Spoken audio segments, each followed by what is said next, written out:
Hey everyone, this is Simran and welcome to IGNOU e Pathshala. कैसे हैं आप सब? उम्मीद करती हूँ बहुत अच्छे होंगे और अपने घर में सेफ होंगे और अपनी प्रिपरेशन भी आप रेगुलर बेसिस पे कर रहे होंगे। तो आज हम अपने टॉपिक को कंटिन्यू करेंगे और आज हम डिस्कस करेंगे वर्ल्ड बैंक के बारे में। इससे पहले की वीडियो में हमने डिस्कस किया था financial resources and policies of IMF के बारे में और हमने जाना था कि आईएमएफ कैसे फाइनेंशियल असिस्टेंस प्रोवाइड करता है अपनी मेंबर कंट्रीज को। और हमने पढ़ा था SDRs के बारे में, that is special drawing rights, और डिस्कस किया था आईएमएफ का स्ट्रक्चर और मैनेजमेंट। तो अगर आप में से किसी ने पिछला वीडियो नहीं देखा है तो उसको जरूर देख लीजिएगा। मैं उसका लिंक आपको आई बटन में शेयर कर दूंगी। और अगर आप मेरे चैनल पे न्यू हैं तो मेरे चैनल को लाइक शेयर और सब्सक्राइब करना मत भूलिएगा और बेल आइकन को भी जरूर प्रेस कर दिएगा ताकि मैं जब भी वीडियोस का अपलोड करूं उसका नोटिफिकेशन आपके पास जरूर जाए। तो चलिए बिना किसी देर के हम अपने सेशन को स्टार्ट करते हैं। तो सबसे पहले डिस्कस करते हैं वर्ल्ड बैंक के बारे में। The world Bank was originally created as the International Bank for Reconstruction and Development in 1944 along with its twin the IMF. तो हमने जब ब्रिटेन वुड्स सिस्टम डिस्कस किया था तो हमने वहां पे बात की थी कि जो कॉन्फ्रेंस हुई थी उस दौरान जो दो मल्टीनेशनल ऑर्गेनाइजेशंस निकल के आए थे वो कौन से थे? एक तो था आईएमएफ और दूसरा था वर्ल्ड बैंक। और वर्ल्ड बैंक को उस टाइम पे क्या कहा जाता था? International Bank for Reconstruction and Development, that is IBRD। तो together they came to be known as the Bretton Wood twin sisters. ठीक है, तो ये मैंने आपको बताया भी था कि आईएमएफ और वर्ल्ड बैंक को हम लोग क्या कहते हैं? ब्रिटेन वुड्स ट्विन सिस्टर भी कहते हैं। ठीक है, when it was set up it was decided that this international bank would assist in economic reconstruction of the World War II damaged European economies. In early 1946, this international bank launched its career as the Multilateral Development Bank, and since then IBRD came to be known as World Bank. तो 1944 में जब IBRD को launch किया गया था तब उसका जो मेन मोटिव था वो क्या था? इकोनॉमिक रिकंस्ट्रक्शन करना, जो वर्ल्ड वॉर 2 की वजह से जो इकोनॉमी में प्रॉब्लम्स क्रिएट हो गई थी सब जगह, उसको ठीक करना।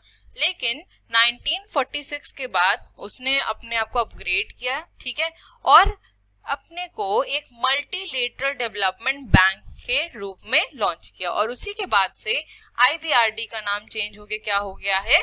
वर्ल्ड बैंक हो गया है। ठीक है, तो its headquarters is located in Washington DC opposite the IMF building and has more than 10,000 employees in over 120 offices worldwide। तो इसका भी हेडक्वार्टर कहाँ है? वॉशिंगटन डीसी में।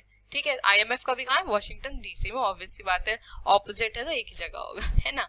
चलिए, with 189 member countries, staff from more than 170 countries and offices in over 130 locations, the World Bank Group is a unique global partnership. 5 institutions working for sustainable solutions that reduce poverty and build shared prosperity in the developing countries. तो World bank में कुल 189 member countries हैं, ठीक है, और ये world bank group basically इसके अंदर 5 इंस्टीट्यूशंस हैं जो आते हैं, इसीलिए इसको वर्ल्ड बैंक ग्रुप कहा भी जाता है। ठीक है, और वर्ल्ड बैंक का जो मेन मोटिव है या कहूँ मैं मिशन है, वो मेन मिशन 2 ही हैं। एक है आपका पॉवर्टी को कम करना और डेवलपिंग कंट्रीज में प्रॉस्पेरिटी लाना। ठीक है, चलिए नेक्स्ट स्लाइड पे चलते हैं। ये देखिए, ये वर्ल्ड बैंक ग्रुप है जिसमें आता है आपका IBRD, IDA, IFC, मीगा and ICSID। ठीक है, तो ये पांचों को मिला के बनता है हमारा वर्ल्ड बैंक ग्रुप। ठीक, तो the world bank was established to provide long-term assistance for the reconstruction and development of economies of the member countries, while IMF was established to provide short-term assistance to correct balance of payment disequilibrium। तो हमने discuss किया था जब हम IMF पढ़ रहे थे कि IMF असिस्टेंस किसमें प्रोवाइड करता है? जिस भी मेंबर कंट्री का बैलेंस ऑफ पेमेंट डिसइक्विलिब्रियम की कंडीशन में है तो वहां IMF असिस्ट करता है। ठीक है, वहीं अगर हम वर्ल्ड बैंक की बात करें, वर्ल्ड बैंक प्रोवाइड करता है हमको लॉन्ग टर्म असिस्टेंस, किसमें? Reconstruction and development of economies, हमारी इकोनॉमी को रिकंस्ट्रक्ट और डेवलप करने में, ठीक है। तो the world Bank is a provider of financial and technical assistance to developing countries around the globe. The bank considers itself a unique financial institution that provides partnership to reduce poverty and support economic development by giving loans and offering advices and training to both the private and public sector. तो World bank क्या है? एक unique financial institution है जो financial और technical assistance दोनों ही provide करता है किसको? डेवलपिंग कंट्रीज को, और हेल्प करता है लोन्स देकर भी, चाहे वो प्राइवेट सेक्टर हो और चाहे वो पब्लिक सेक्टर हो, ठीक है। तो आई होप ये क्लियर हो गया कि वर्ल्ड बैंक क्या है। अब चलते हैं नेक्स्ट स्लाइड पे। अब देख लेते हैं फंक्शंस ऑफ वर्ल्ड बैंक। सबसे पहला पॉइंट है to assist in the reconstruction and development of territories of its members by facilitating the investment of capital for productive purpose. तो अभी हमने बात की थी कि किसमें हेल्प करता है? रिकंस्ट्रक्शन और डेवलपमेंट में इकोनॉमीज को। कैसे? By helping, by facilitating investment of capital, ठीक है। नेक्स्ट पॉइंट है हमारा to promote private foreign investment by providing guarantees or participating in loans and other investment made by the private parties. तो World bank promote करता है private foreign investors को। कैसे? by providing them guarantees, और उनके साथ लोन्स में participate करता है, और अदर इन्वेस्टमेंट जो कि प्राइवेट पार्टीज कर रही हैं। तो एक तरह से वर्ल्ड बैंक का पूरा इन्वॉल्वमेंट रहता है और प्रमोट करता है फॉरेन इन्वेस्टमेंट को, ठीक है, प्राइवेट फॉरेन इन्वेस्टमेंट को। तो to promote long term and balanced growth of international trade, तो वर्ल्ड बैंक हेल्प करता है हमको इंटरनेशनल ट्रेड को बढ़ाने में और ग्रो करने में, ठीक है। नेक्स्ट पॉइंट है to help bringing smooth transitions from a war time to a peace time economy, okay. Next point है the bank has certain miscellaneous functions. It can buy and sell security issued or guaranteed by it or in which it has invested, but it must obtain the approval of the members in whose territory the purchase or sale will take. तो World bank securities को bye and cell भी करता है या उसकी guarantee भी देता है और उसमें इन्वेस्ट भी करता है, लेकिन ये तभी पॉसिबल है जब मेंबर कंट्रीज जिसके कंट्री में जाके बाय एंड सेल कर रहे हैं सिक्योरिटीज को, वो उस चीज का अप्रूवल दे, ठीक है। यहाँ पे लिखा है ना, but it must obtain the approval of the member in whose territories the purchase और सेल विल टेक प्लेस, ठीक है। तो उस मेंबर कंट्री का अप्रूवल जरूरी है, ठीक है। तो आई होप आपको ये फंक्शन समझ में आ गए। चलते हैं नेक्स्ट स्लाइड पे। अब देख लेते हैं इसके financial operations.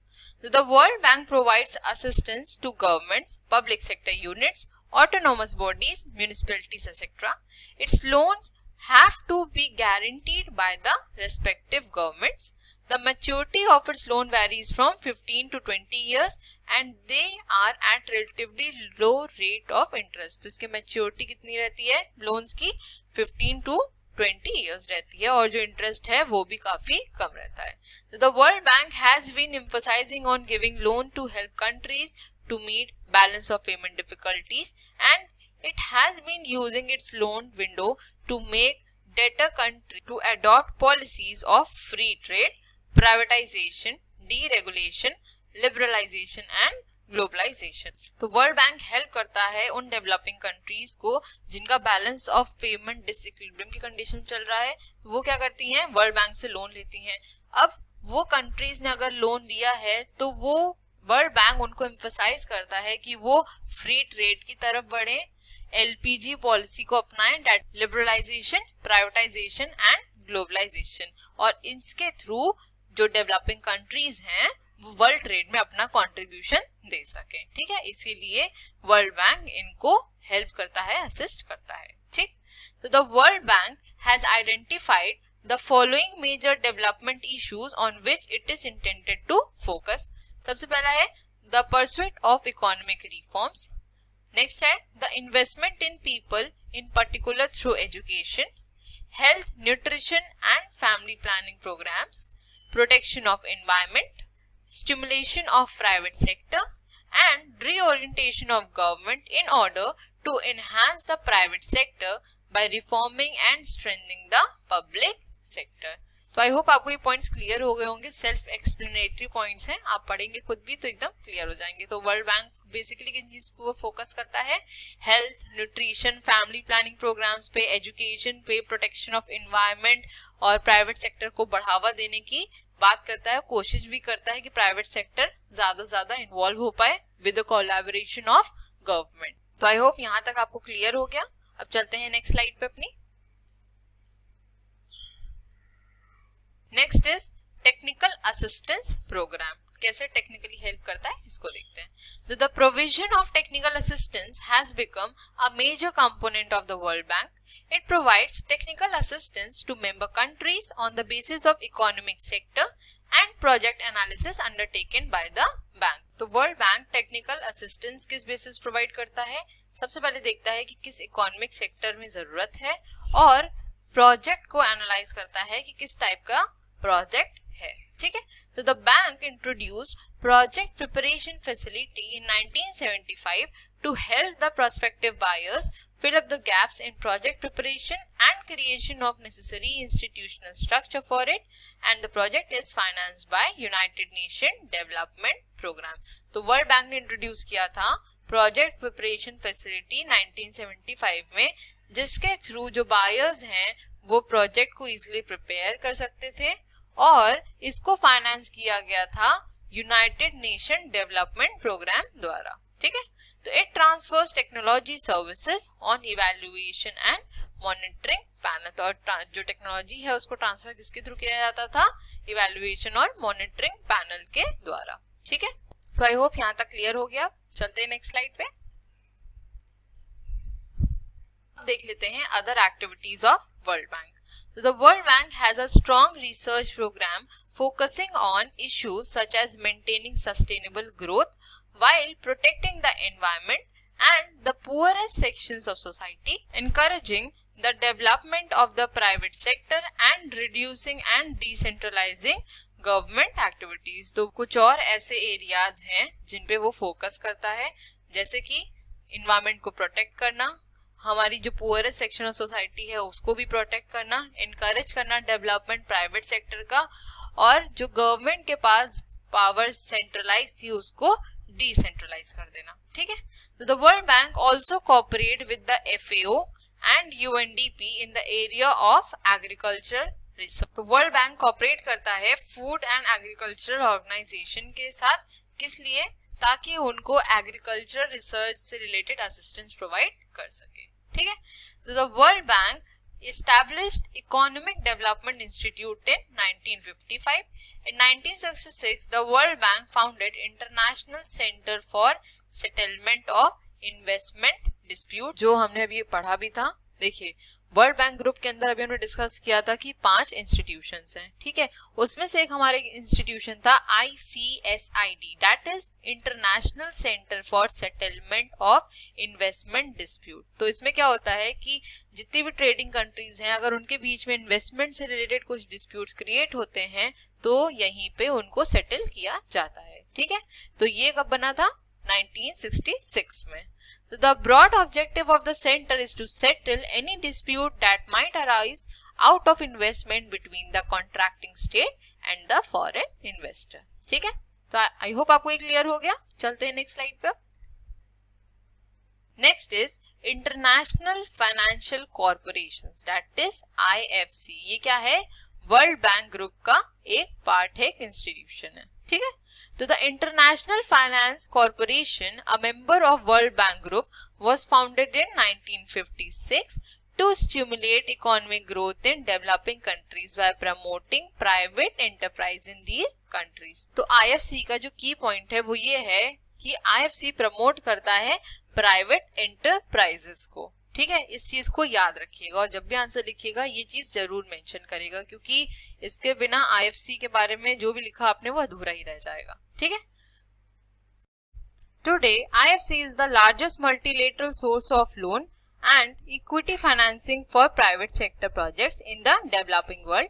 IFC finances and provides advice for private sector ventures and projects in the developing countries in partnership with private investors, and through its advisory work helps government create conditions that stimulate the flow of both domestic and foreign private savings and investments. ठीक है, तो IFC का सबसे बड़ा role ये भी है कि वो ऑलरेडी फाइनेंस तो प्रोवाइड करता ही है आपके प्राइवेट एंटरप्राइजेस को, लेकिन साथ ही साथ वो गवर्नमेंट को भी एडवाइस करता है कि जितने भी डोमेस्टिक या प्राइवेट एंटरप्राइजेस हैं और इन्वेस्टमेंट्स हैं उनको वो स्टिमुलेट करे, उनको वो बढ़ावा दे। ठीक है, its focus is to promote economic development by encouraging the growth of productive enterprises and efficient capital markets in its member country. तो आईएफसी अपनी मेंबर कंट्रीज को कैसे प्रमोट करती है, उनके इकोनॉमी को डेवलप करने की कोशिश करती है through productive enterprises and efficient capital market, मतलब उनकी जो कैपिटल मार्केट है वो काफी एफिशिएंट हो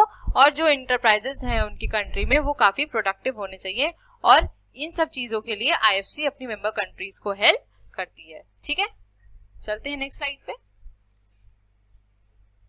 IFC coordinates its activities with the other institutions in the World Bank Group, the International Bank for Reconstruction and Development, the International Development Association, and the Multilateral Investment Guarantee Agency, but it legally and financially independent with its own article of agreement, shareholders, financial structure, management and staff. तो IFC अपनी activities को coordinate करता है with other world bank groups जो कि हैं आपके IBRD, IDA और मीगा, लेकिन लीगली और फाइनेंशियली ये इंडिपेंडेंट होता है, चाहे शेयर होल्डर्स के पर्सपेक्टिव से हो, फाइनेंशियल स्ट्रक्चर, मैनेजमेंट हो या फिर उसका स्टाफ हो। ठीक है, its share capital is provided by it's 174 member countries which collectively determine its policies and activities. और आईएफसी है, इसकी जो शेयर कैपिटल कौन प्रोवाइड करता है, 174 मेंबर कंट्रीज प्रोवाइड करती हैं जो एक साथ मिलके उसकी पॉलिसीज और एक्टिविटीज को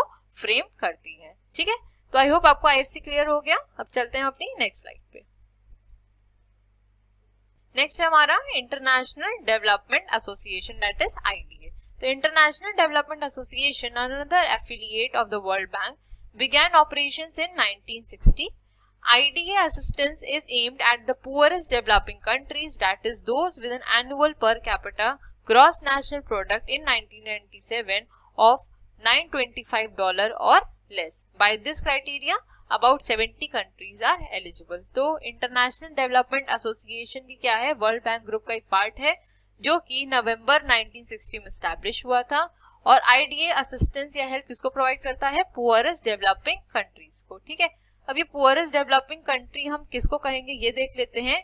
ऐसी कंट्रीज जिनकी पर कैपिटा एनुअल GNP $925 या इससे कम है उनको हम क्या बोलेंगे, poorest developing countries.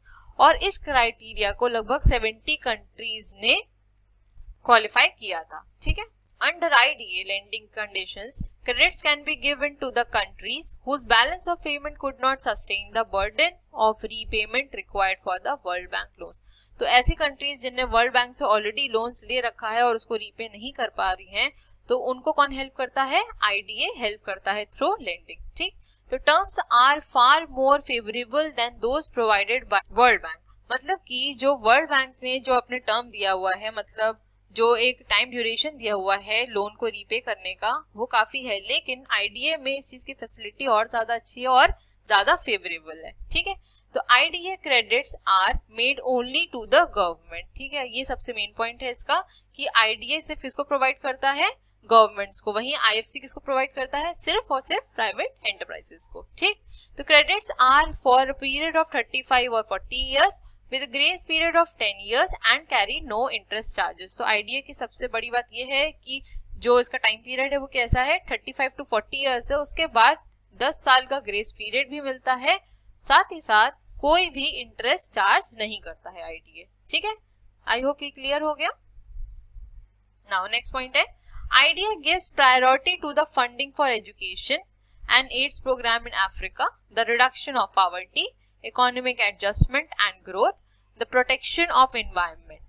IDA administers a trust fund set up as a part of World Bank or IMF initiative to assist heavily indebted poor countries। तो IDA किसको हेल्प करता है या फंड्स प्रोवाइड करता है, एजुकेशन सेक्टर को लेके, ठीक है, पावर्टी को कम करने को, और जो आपकी इकोनॉमी है उसको बढ़ाने के लिए, ग्रोथ डेवलपमेंट के लिए, एनवायरनमेंट को प्रोटेक्ट करने के लिए, और एड्स जैसे प्रोग्राम में IDA फंडिंग करता है, ठीक है। और IDA एडमिनिस्टर करता है ट्रस्ट फंड, जो कि वर्ल्ड बैंक या IMF का इनिशिएटिव है, जिसमें कि जो इंडेटेड पुअर कंट्रीज हैं, जो बहुत ज्यादा लोन की दबाव में आ गई हैं, उनको हेल्प करता है, असिस्ट करता है, ठीक है।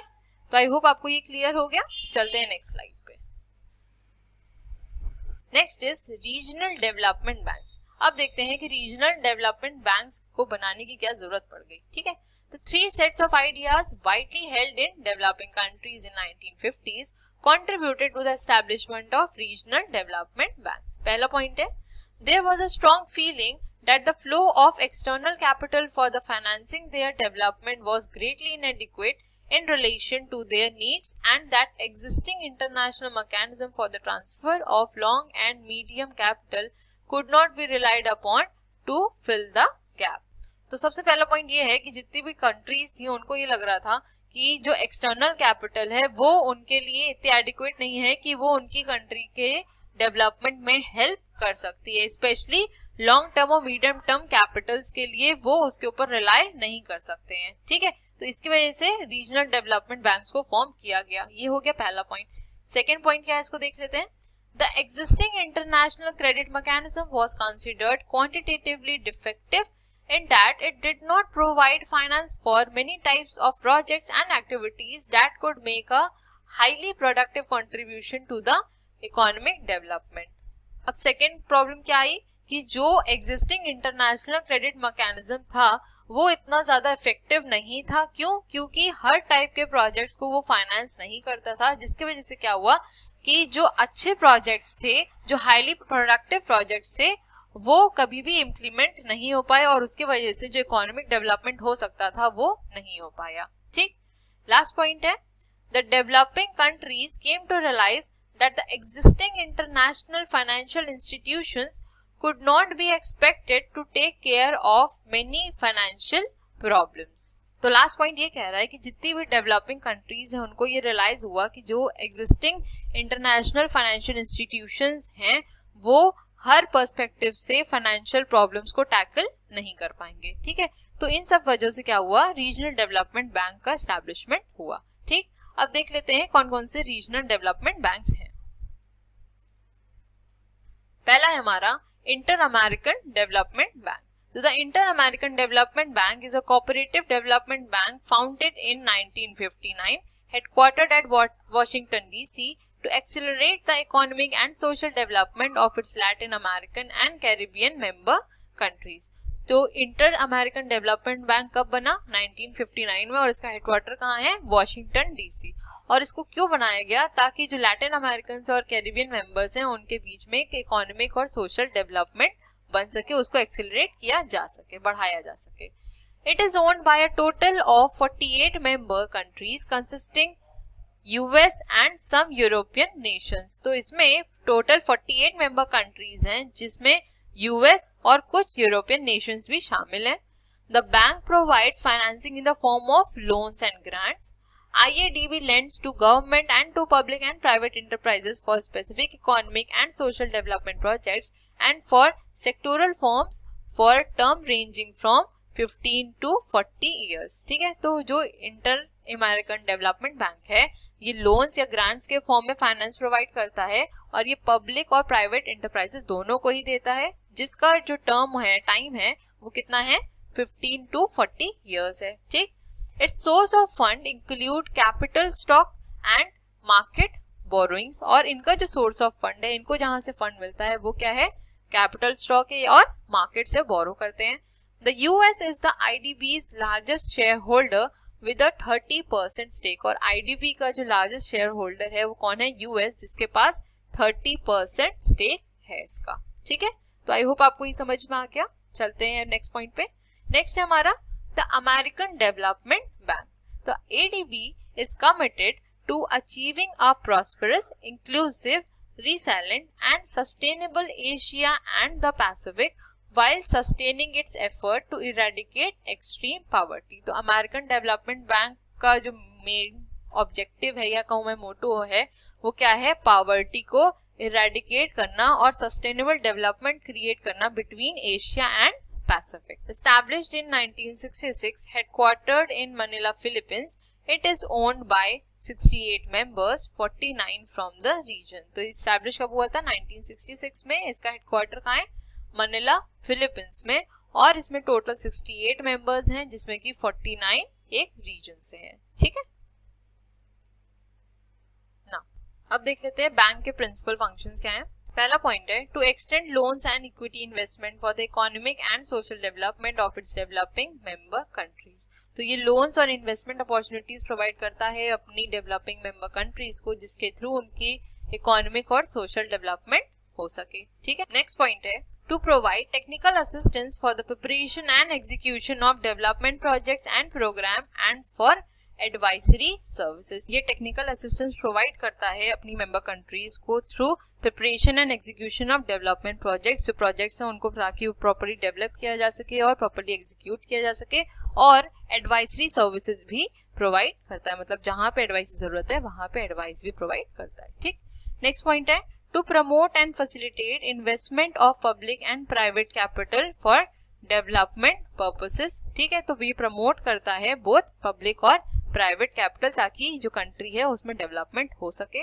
और लास्ट पॉइंट है to respond to request for assistance in coordinating development policies and plans of its developing member countries. जो भी उसकी developing member countries है उनके साथ properly assistance देता है, उनके साथ उनको हेल्प करता है, उनको साथ कोऑर्डिनेट करता है पॉलिसीज और प्लान्स को फ्रेम आउट करने में. ठीक है. आई होप आपको ये क्लियर हो गया. हम चलते हैं अपनी नेक्स्ट स्लाइड पे. नेक्स्ट हमारा अफ्रीकन डेवलपमेंट बैंक.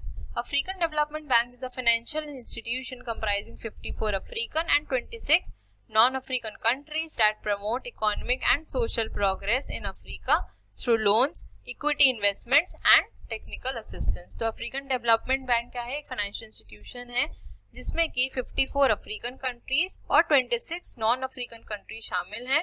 और ये किस लिए बनाया गया? ताकि इकोनॉमिक और सोशल प्रोग्रेस की जा सके अफ्रीका में थ्रू इक्विटी इन्वेस्टमेंट्स, लोन्स और टेक्निकल असिस्टेंस के थ्रू. ठीक है. Structurally the ADB group includes the African development bank, the African development fund and the Nigeria trust fund. तो ADB ग्रुप के अंदर क्या क्या आता है? अफ्रीकन डेवलपमेंट बैंक आते हैं, अफ्रीकन डेवलपमेंट फंड और नाइजीरिया ट्रस्ट फंड आता है. Established in 1964 and headquartered in Tunisia, the bank has provided a cumulative $55 billion in loan and grants in the region. तो ये कब स्टैब्लिश हुआ था? 1964 में, और इसका हेडक्वार्टर कहाँ है? ट्यूनीशिया में. और इस बैंक ने अराउंड $55 बिलियन लोन प्रोवाइड किया है. ठीक है.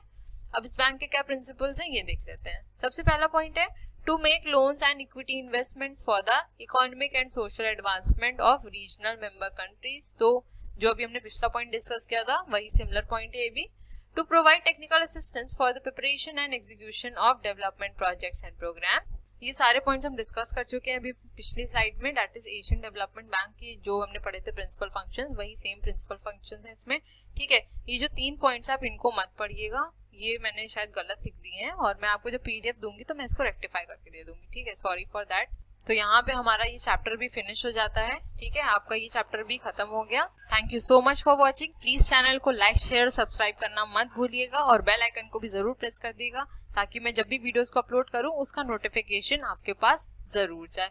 और प्लीज अपने फीडबैक दीजिए कि आपको वीडियोस कैसी लग रही हैं, और अगर कुछ इम्प्रूवमेंट की जरूरत है तो बिल्कुल बताइए. मैं पूरी कोशिश करूंगी कि उस चीज को इम्प्लीमेंट किया जा सके. ठीक है. तो चलिए अब मिलते हैं अपनी नेक्स्ट वीडियो में. Till then stay safe, stay healthy, bye bye, take care.